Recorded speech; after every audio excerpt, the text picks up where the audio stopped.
Do t'i regjistroj për hesabin tim, thash. Zoti kapiteni rangut parë, ju sot kishit 55 vjetorin, ju uroj edhe 100 tjera, dhe si që kemi në devollim nga jugu, plak me mjetë.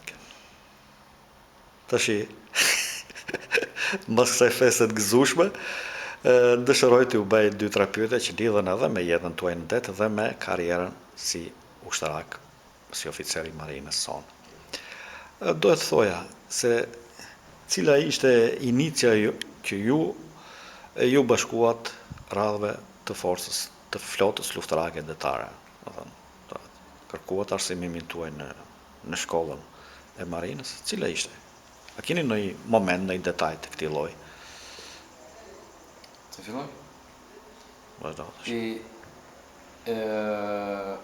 Gjëja e parë që më ka bërë përshtypje, kur ishim në shkollën e mesme dhe shikonim një oficera marine me një uniformë shumë shëmbullore dhe ndryshe nga uniformat e tjera ushtarake, të mirë mbajtura, të kurosura, duke parë anijet luftarake të forcës detare që në vitet 77-82 ishin në maksimumin e fuqisë së tyre luftarake, edhe unë, si gjithë ndërimtarë dhe të rinjtë e qytetit të Vlorës, vendosa që të bashkohesha me flotën luftarake detare, që ishte emri i asaj në atë kohë, se sot janë forca detare, në atë kohë ishte flota luftarake detare. Dhe për këtë arsye, bëra kërkesa të njëpasishme, derisa më miratoni që kalova në shkollën e marinës. Të qenurit student ishte një privilegj, pasi shkolla e marinës ishte një institucion shumë i vështirë, ku fillonin 28-30 student në vitin e parë dhe mund të kalonin deri në 10 student, sepse shkolla ishte një shkollë si shkollë e lartë inxhinierie matematike, bënim 360 orë matematik, 350 orë fizik, 280 orë kimi, bënim 90 orë probabilitet, ishim shkollë ngjashme. Dhe nga kjo vështirësi, një pjesë edhe nuk e duroni dot.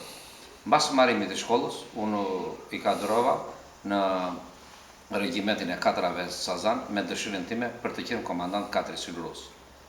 Edhe kjo më mbushi me frymëzim, duke parë realitetin në atë kohë që shumë oficera vetë drejtimin autonom të 4 Silurus e merrin për 2 vjet, 3 vjet, disa beshin dhe problemi, çonin në anije të tjera të dragamina që vinin në një nivel luftarak operacional më të vogël, dhe unë dhe Muharrem Trupja, ish kolegu im që sot është kapiteni i Durrësit, kemi marrë vetë drejtimin autonom për 6 muaj, që ishte një ngjarje e rrallë në forcën detare në atë kohë.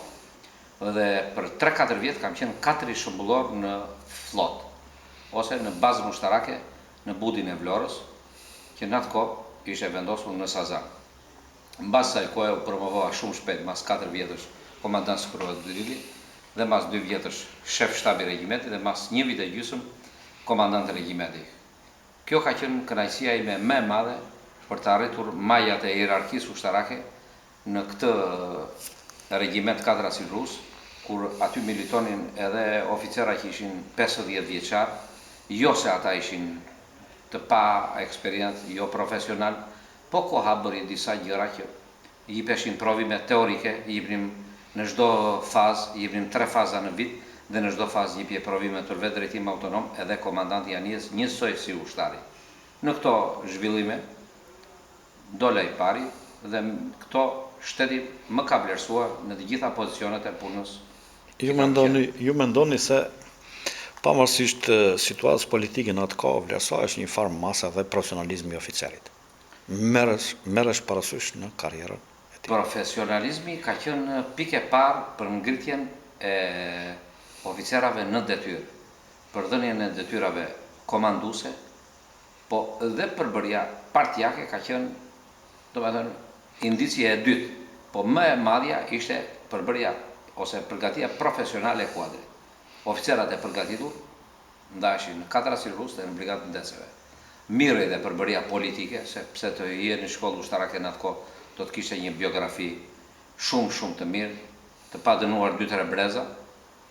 Këto gjëra me kalimin e kohës u venitën mas viteve të demokracisë, që baza kryesore, dhe është një gjë e mirë që u venitën, sepse merrej vetëm profesionalizmi, dhe profesionalizmi im pak a shumë është vlerësuar deri në këtë kohë.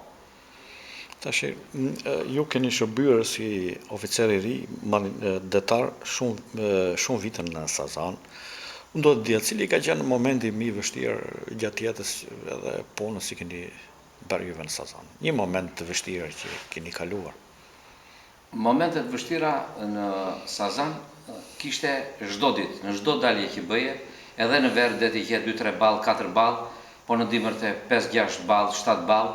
Po dy momentet më të vështira duhet kujtoj, një ka qenë me ish komandantin e bazës Vladimir Barjami, ku ne morëm një detyrë speciale nga NATO që të verifikonim gjithë anijet tregtare dhe luftarake që vepronin deti Mesde, dhe mbasi jemi larguar gati 10 orë nga baza e Sazanit dhe kushtet e navigacionale nuk qenë atë nivel të lartë, ne lundronim deri në brigjet e Libis. Kemi verifikuar gjithë anijet e NATO-s, dam atë dhe jemi përgëzuar nga një aeroplanmbajtëse e NATO-s amerikane. Mbasi na tha detyra është e plotësuar, jemi kthyer në bazë, jemi kthyer në kushte moti 6 ballë. Me çfarë anije ishit? Me 4 asilurus. Ishit me regiment e 4 asilurus ka qenë anija luftarake, forca luftarake kryesore e flotës luftarake në atë kohë. Dhe një moment i vështirë ka qenë në vitin 94, kur unë kam ngelur në një det 7 ballë në gjiun e Petritit, midis Vjosës dhe Semanit, kur ndiqim gomonet që merreshin me trafik klandestinësh në atë kohë, jo me drogë, dhe me një motor na u prishën gjithë ndërlidhjes, dy lokalet e motorave morën ujë dhe kemi ecur për 8 orë vetëm me një motor. Dhe në hyrjen e gjiut të Sazanit ose të portit të Sazanit, u fik dhe motori tjetër, ku ne të gjithë trupat speciale që ishim në det, dhe qofte edhe marinar, qofte edhe forcat speciale e RNA, kishim ngrirë dhe nuk lëviznim dot asnjë, nuk bënim dot asnjë veprim, sepse koha ishte dimër dhe të qëndrosh gati 8 orë në dalg dhe në suferin, shikonim vetëm një dritë të kuqe të fenerit Sazanit, që shikonim një herë në 10 minuta dhe këtë merrim orientim. U prishën me busulla, u prishën me ndërlidhje me të gjitha dhe forcat detare u vënë alarm për të gjetë anijen dhe mas një përfundimi ku na pa, domethënë ishte ngjarja më e madhe në jetën time. Me cilët kolegë ke qenë në këtë lundrim, domethënë që mund t'i përmendim ne edhe?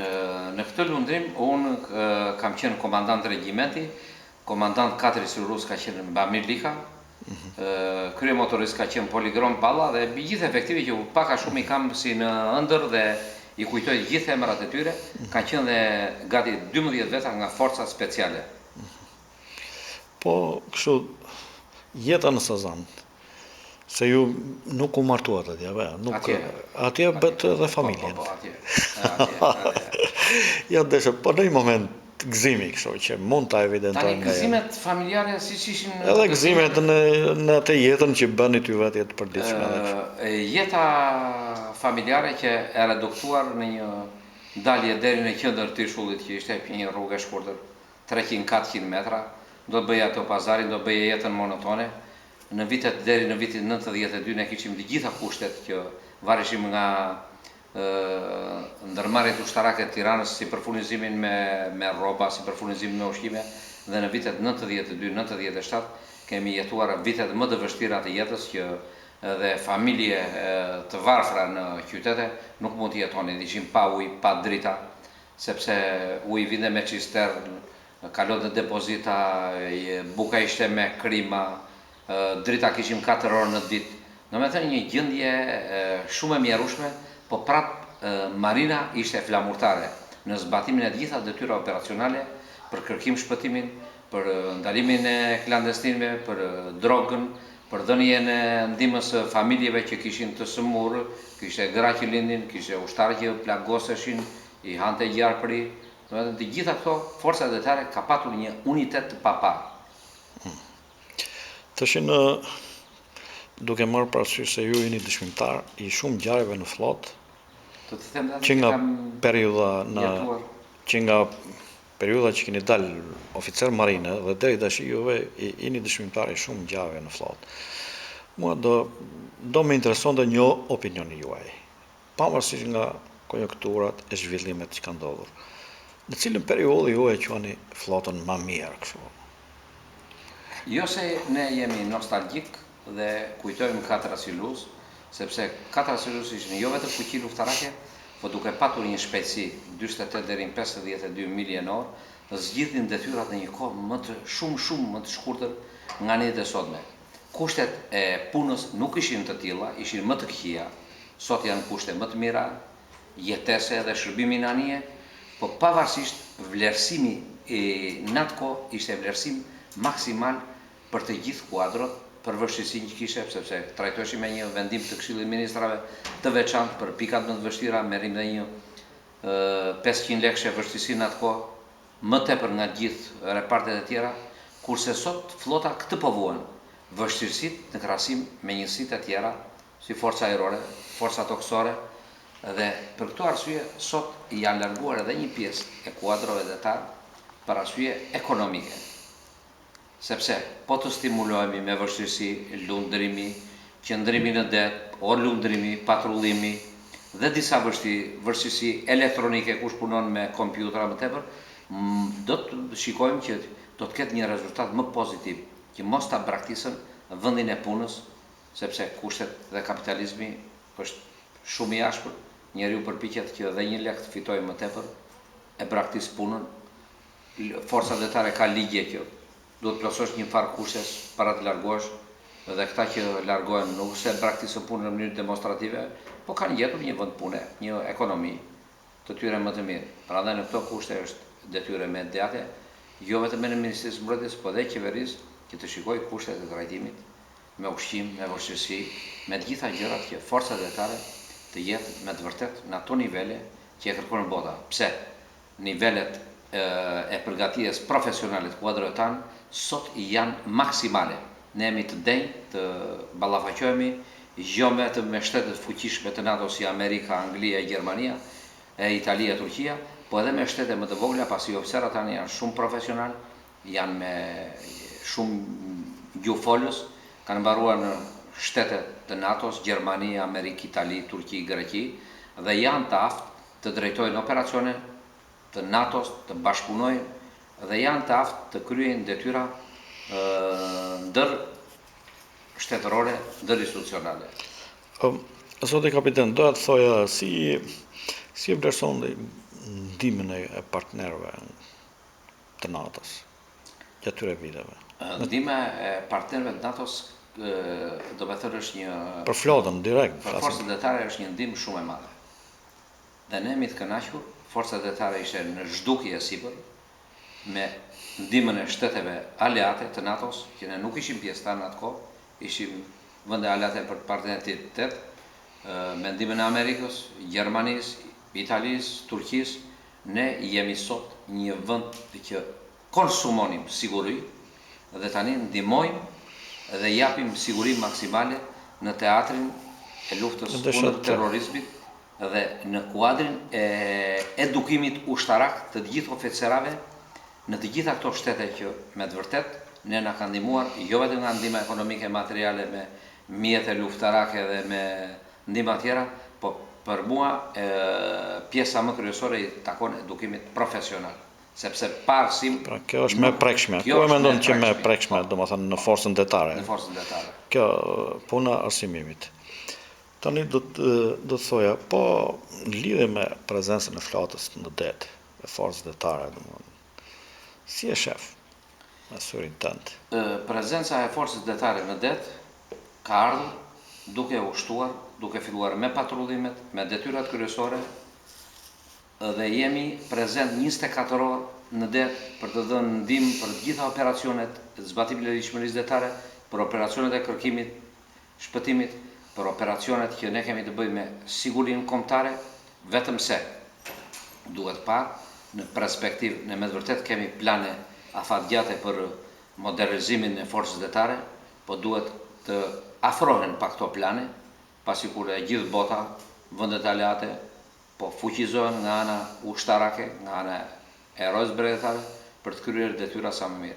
Edhe shteti shqiptar duhet ta ketë parasysh që jo vetëm në modernizimin e flotës, por dhe në trajnimin dhe edukimin e oficerëve të rinj, këto janë dy bazat që një shtet të ketë siguri detare, zbatim ligjshmërie prefekt. Marrja e anijeve me shpejtësi më të madhe nga ato që kemi ekzistuese do të bëjë që me vërtet ne jemi të privilegjuar që shteti shqiptar dhe botës dhe NATO-s dhe Bashkimit Evropian t'i themi që nga shteti shqiptar nuk mund të bëhen akte terroriste, nuk bëhet emigracioni i balishëm dhe zbatohet ligjshmëria detare, qoftë për emigrimin, qoftë për transportin e lëndëve narkotike, se duke patur anije të shpejta, do të bllokohen që në ujërat territoriale shqiptare ose në ndetit territorial shqiptar. Zoti kapitan, tash ju jeni marinari i vjetër, mund të flasim me orë tëra, por mua do më interesonte edhe një opinioni juaj për si e shikon të ardhmen e forcës detare. Duke parë politikat qeveritare të shtetit shqiptar dhe planet e zhvillimit strategjik të shtetit shqiptar, unë mendoj që e ardhmja e forcës detare është në baza të sigurta. Në plan e modernizimit shqiptar janë kompletimi i forcës detare me 5 deri në 6 anije të shpejta dhe 2 korveta. Me realizimin e këtij projekti madhështor për forcët detare, siç është edhe sistemi i vëzhgimit të hapësirës detare, domethënë shteti shqiptar do të bëjë të mundur survejimin, sigurimin e ligjshmërisë në det, operacionet e kërkimit shpëtimit në bashkëpunim me shtetet aleate në detin e jashtëm dhe sigurimin e sovranitetit të kufive detar të shtetit shqiptar. Zoti kapitan, ju uroj shëndet e të mira, gëzuar edhe njerë 55 vjetorin dhe dëshiroj që 60 vjetorin ta bëjmë së bashku në Sazan.